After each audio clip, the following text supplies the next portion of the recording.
I felt I wanted my children to learn Yiddish. They heard a lot in my singing, and they learned the songs. They all sang, and they formed their own choral group as well, and had incredible musical ear. And so they loved Yiddish, and they loved singing Yiddish songs. And my son was the only one who decided he was going to take a course in Yiddish with a very prominent Yiddish teacher at the time, Leah Kalin.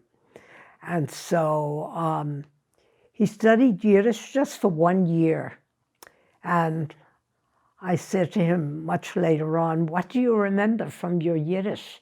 He says, "Mostly your songs. But from my class, I learned one thing." What was that?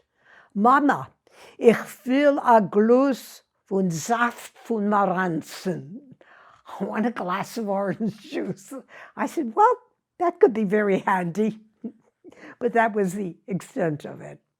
And so they are interested now, though they're now in their 50s.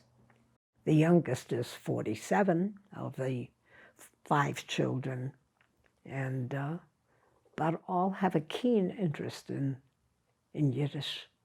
And they've had good Hebrew educations, but they said there's so much color and so much humor, so much good humor, so much wisdom, and history there.